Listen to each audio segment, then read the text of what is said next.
If a little green is good, more is even better. Now, back to Green is Good with John Shigarian and Mike Brady. Hey, welcome back to Green is Good. We're honored today to have on the line Matt Danielson, who's the founder and managing director of the Minneapolis-based Green Home Doctors, and you're known as Dr. Green. Hey, Matt, welcome today on Green is Good. Well, thank you, John. And what do you do as the Green Home Doctor? Tell us a little bit about your firm and what even inspired you to start this whole business and what you're doing. Well, it dawned on me once when I was sitting on an airplane flying to Harrisburg, Pennsylvania.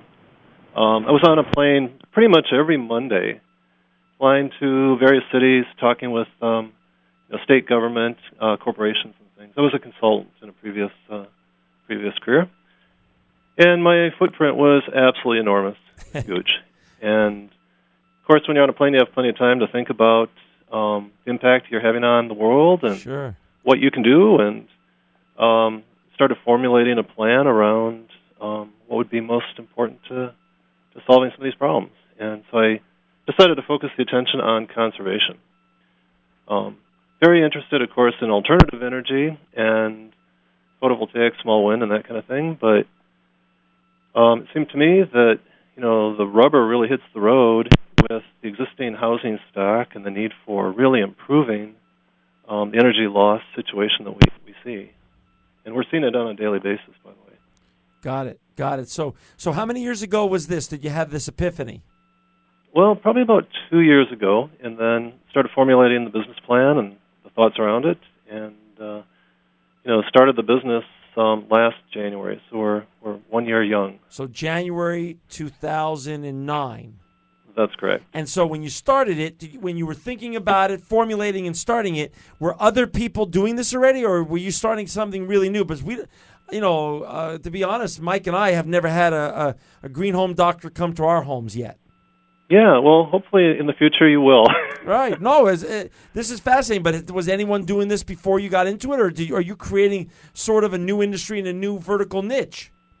I suspect there are some people that have, maybe in other regions of the country. But we live in Minnesota. Sure. It's very cold here. Very green area. Yeah, and we had an energy audit by the utility company. Okay. And we had a very good guy come out, and he was quite knowledgeable about sources of energy loss. It was a pretty quick process, abbreviated. He left and basically left us with a questionnaire and some perspective, but not a lot of strategy. And I found myself going to the local box store and trying to figure out what to do next. And that also was a light bulb that went off in my head. There's got to be a better way. There's got to be some organization, kind of a one-stop shop. So the homeowner's not left with all the challenges of trying to figure this stuff out for themselves. So there you go. You start with a home energy audit for your own home. You find out, okay, this is where I'm losing energy. So you find out the problem and the loss and how much of a loss, but no strategies. That's absolutely right. Yeah, and in fact, the energy audit itself was not as deep as the way we do it. I mean, we really go in with some very sophisticated equipment, and using a process called thermography, we can actually see into the walls and see the voids of insulation, and we can see the air leaks under the doors. So wait a second. You're using technology to really help your process here. So you started in January of 2008, and how's it gone? You're using, before we even get to all your process and procedures, how many homes did you do January of 2008, and how did it scale? 2009, and how did it scale last year? Did you have one home 1 month, 2 homes the next month, and spread like wildfire? How's this gone last year? Yeah, well, January was pretty slow because we were just getting the name out. Sure. But this last season, we have been just going 100%. It's been nonstop, and these are great problems to have. It's been a bit overwhelming, but it's great. I think people in the market are getting it. They understand the importance of doing the right thing, and I think we're in the right place to help serve and satisfy that need. So walk us through the process. Someone calls you and take us through the whole customer experience, calling you, questions, answers, what you do when you go to their homes, what kind of assessment you give, and then what can our listeners do to take action, or where can they find a green doctor in their area, or how can they get these same kind of services? Yeah. Well, we start out by, we schedule in an audit. And so we go into the home. We typically sit down with the homeowner to really understand from their perspective. They're the experts of their own home, of course. They've been living there. And we hear from their stories and their experiences, the kinds of things that they're seeing. Right. And experiences. So, and we gain a lot of knowledge by doing that.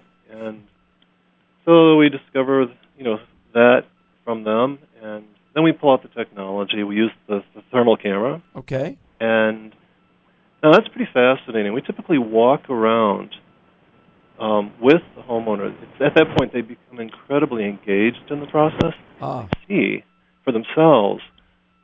The first time they've seen, actually within the wall, they can see areas, and they can understand now why they're cold, or why, they're spending so much money on heat. That's cool. And so it's a wonderful marketing tool as well. I mean, it's a very engaging technology. It's something they've never seen. I'll typically have them put their hand up on the wall for a few seconds, pull it away, I'll then scan the camera over to the wall. And wow. And it just, they say the same thing. They go, wow. Well, it's amazing, too, because I'm looking right now on your website, Matt, and it's a great website in case listeners want to check it out right now as they're listening to the show.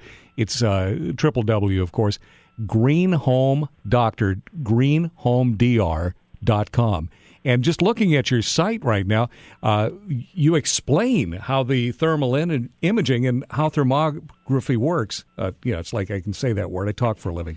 But it's really very cool. And there's an image of a house, and there's a drop-down window about thermography, about door leaks, recessed lighting, stuff that we didn't even think of. Even your dryer vents as a possible source of a loss of energy or heat. That's amazing. Yeah, it's amazing how something so simple as a little flapper inside your dryer vent can waste a tremendous amount of energy. And in fact, there's a picture of a dryer there. If you actually look behind the dryer, that dryer vent, it's aluminum. Right. It's 9.1 degrees that day in Minnesota. So, and if you actually look at the washer machine and the dryer next to it is blue. It's cold. Yeah, you can see that. So it's a huge heat sink, just extracting the energy out of the house. And in the pictures right here too, Tom, on the website, I'm sorry, Matt, it really shows, and these are modern appliances, so they're Energy Star, I'm thinking, so the most efficient, energy-efficient appliances, the washer and the dryer, and you just see a tremendous difference in the loss of heat.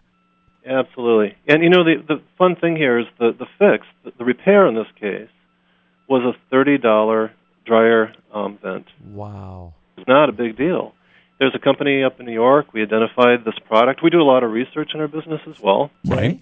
About identifying the best practice, the best tool, technology, and so forth.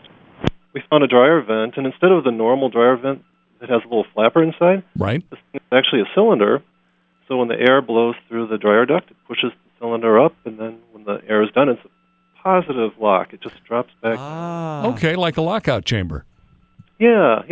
And then you can get it out easily, and it's a very simple thing to install, and so it's little things. So I guess where I'm going with this is that we call it a green journey, and very often I think what happens I like that green journey.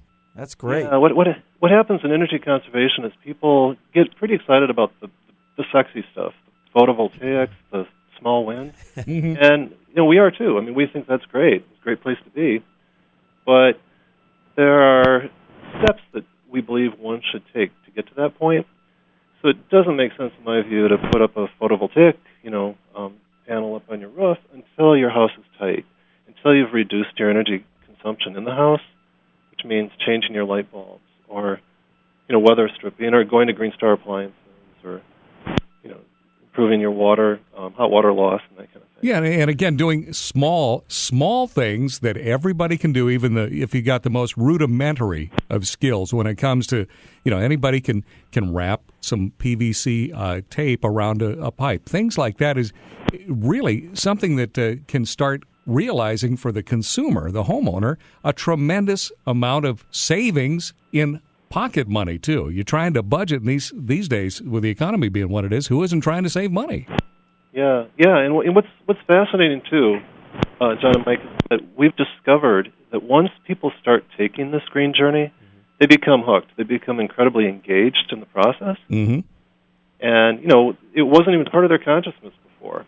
And so it's a great thing when we felt that we've, helped contribute to that change, that metamorphosis. And they've, they engage us to do some of the work that they can't do themselves, but in some cases, they'll be do-it-yourselfers, and they'll do some of these measures themselves. So you do the walkthrough, you use the thermography. Tell us, how extensive is your audit? How many pages and how many things are on the checklist for then the homeowner that you hand them to do, or that you help them do also? How does that work in terms of, now you've shown them all their problems and their issues in their home? How do you propose the solutions, and do you have then contractors or other people you work with to, create these solutions? Yeah. Well, typically a report, an audit report, can be upwards of 25 pages. Wow. That sounds really extensive. It is, yeah. I mean, a lot of it's imagery. I mean, we're capturing images of problems so that they can refer to these images again, down the road. They're not going to remember a problem that I pointed out to them a year from now. Right.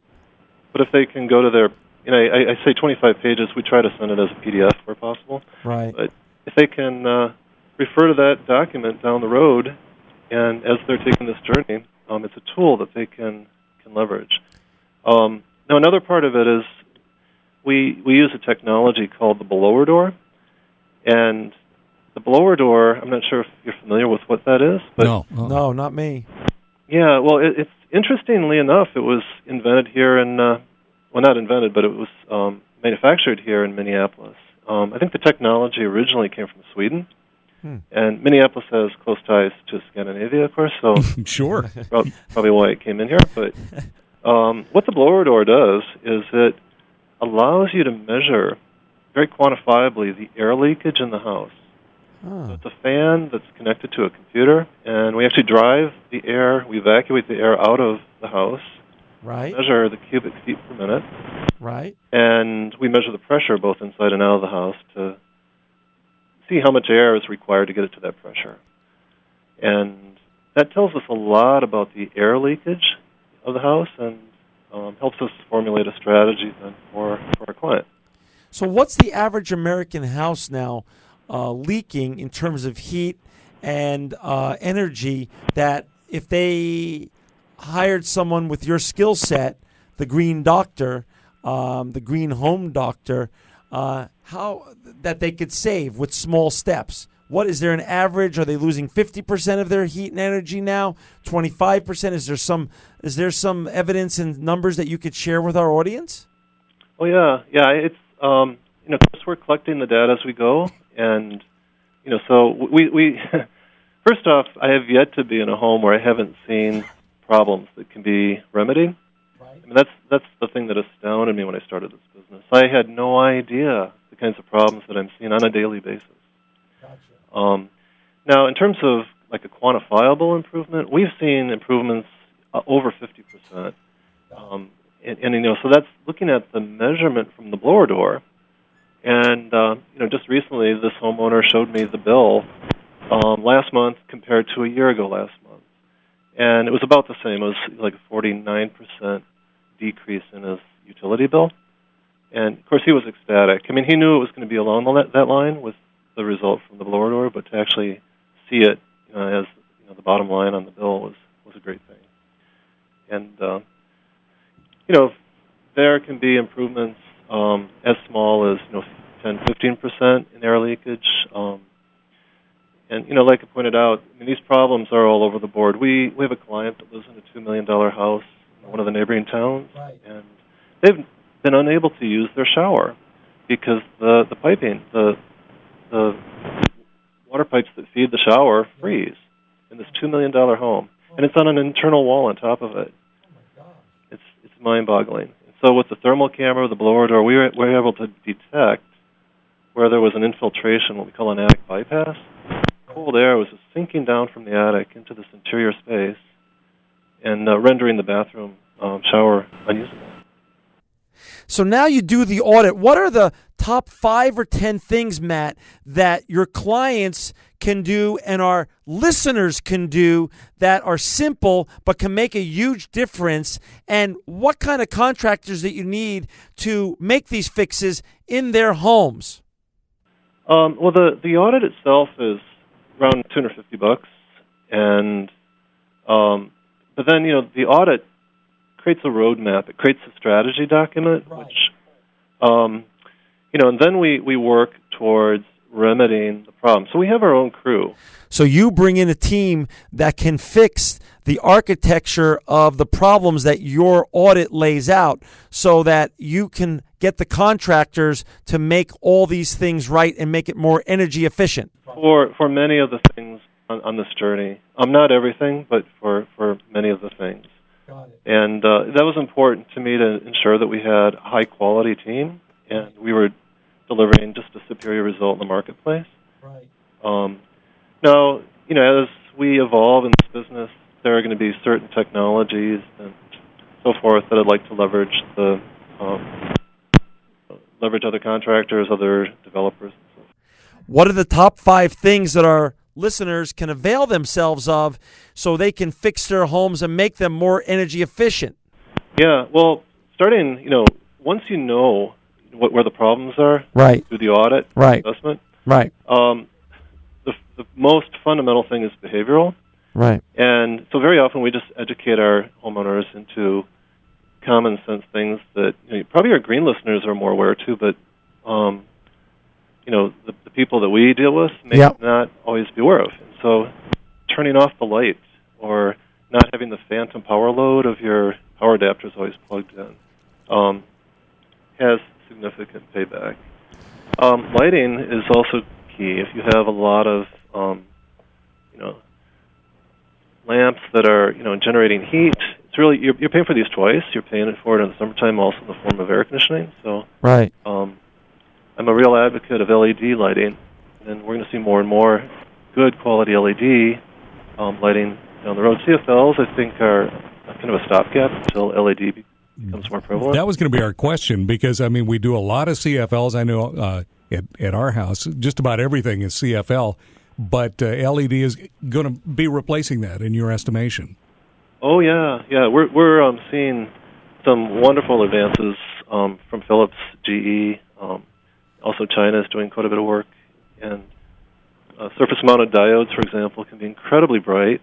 The color is becoming warmer, warmer light, and it draws just a fraction of the current that an existing incandescent bulb does. And it doesn't suffer the problem of mercury and So you're saying lighting. What else? Give. We're down to the last couple of minutes. Give our listeners 3 or 4 takeaway tips that they can do in their home to make it more energy efficient, and then just give us a bottom line. How much does usually these fixes cost, and how much savings can our listeners get in their home by just taking some of the simple measures that you're gonna share? Sure. Well, one technology that I'm really excited by. It's a window that actually fits inside the inside of a window. It's called the Insider. Okay. And for me, it's a game changer. Insider. Basically, it adds another level of insulation, another R factor to the window. Got it. It's available in Low-E glass. Got They're it. inexpensive. And they're available at your box stores. So Menards and I believe Home Depot and Lowe's will now carry these. And it's called the Insider. Yeah, it's called the Insider. Yeah, these are wonderful. So instead of spending the big bucks for a complete replacement set of windows, which can, some of our clients are quoting up to $26,000 or so, for a fraction of that, they can put the Insider in and get the same benefit for not spending the money. Got it. So the Insider, the lighting. Give us one more, and then how much money can our listeners save if they just take some of these? Give us one more tip, and then give us the bottom line. Is there huge savings by taking these measures? Well, insulation, of course, is there. You go. And with insulation, it's cellulose is kind of the ideal, and it's construction foam is a good way to go. But in existing building stock, dense packing cellulose in the walls and the attic. gives you the R factor, but it also helps to seal up the envelope. And so you'll see payback with your insulation and weatherization of the envelope within about 2 years. So the ROI is 2 years for taking these measures. That's correct. Perfect. All right. Well, Matt, your service is wonderful. We've never had a guest on before that does anything like you. We have had no green doctors in the house before, and we urge our listeners to learn more about what you're doing and the wonderful work at greenhomedoctor.com. That's greenhomedr.com. Matt Danielson, we wish you all the luck. We're going to have you back one day to give us an update on your wonderful company. And Matt Danielson, Mike Brady, and I are so thrilled to have you on here because you are living proof that green is good. Well, thank you for having me on. It's been a pleasure.